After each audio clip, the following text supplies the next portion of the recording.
I've driven the electric cars, I've seen the LED lights. When you can touch and feel the clean revolution, you know it's really happening, actually. I'd like to go to our next speaker, who will continue on this theme, a good partner of ours who has actually been involved in several of the events where we've brought government together with business. Tracy Wolstencroft is a partner at Goldman Sachs and global head of environmental markets. We were talking, just one second if you go with me, Tracy. We were talking just before about an event that we were at together. The climate group convened an event with Governor Schwarzenegger, Prime Minister Tony Blair, and about 15 business leaders in Long Beach, California, on the run-up to AB 32. And it was actually to show that business was for progressive policy, that business was ready to work with government on progressive policy. It gave a very clear signal, and that event was cited as being critical in actually the passage of that benchmark legislation, AB 32. Some of you may have heard this Proposition 23. We don't do numbers like this in the UK, but in California. There's Proposition 23 now, which is actually threatening to repeal AB 32. I think anybody in a position of influence, which many of you are, I think we should be pretty clear that we should say no to Proposition 23.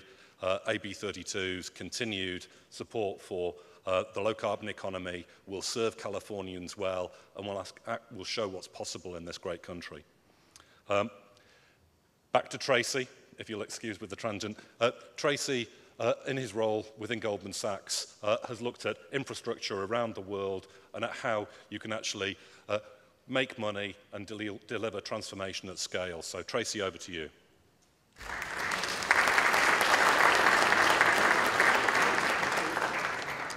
Steve, thank you very much, and good afternoon, everyone. Steve coached us that we have 2 minutes, so in 2 minutes I am going to suggest 2 themes.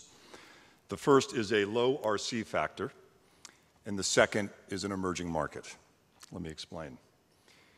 In the early 1990s, I had the privilege of coming to know Sam Walton, who was the founder and chairman of Walmart stores.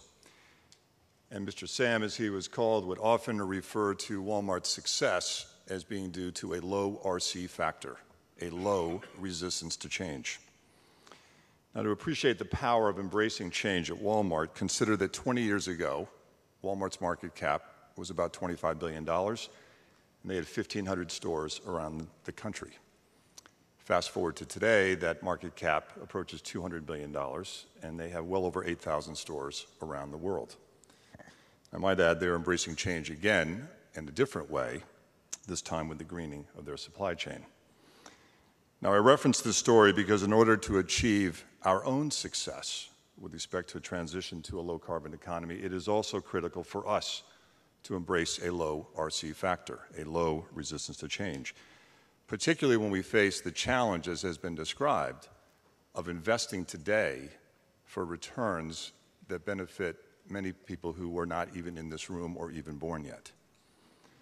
But no one in this room, no one here, doubts that this challenge presents an even greater opportunity, best expressed by the potential to create a very large emerging market in the United States and around the world. It's one that's driven by investment in clean technology, broadly defined, whether that be renewable energy, whether that be energy efficiency, changes in transportation, and more. So I will leave you with one last thought.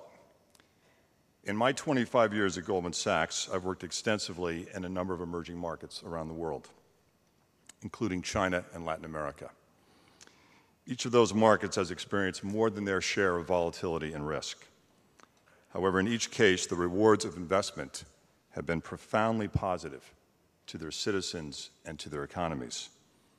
This same result can also happen with the emerging market for clean technology. As others have suggested, this transition will result in rapid technological transformation, job creation, and economic growth on a sustainable basis. But it will require a very low resistance to change with respect to defining and implementing policy, developing and scaling up technology, and allocating and investing capital. Thank you.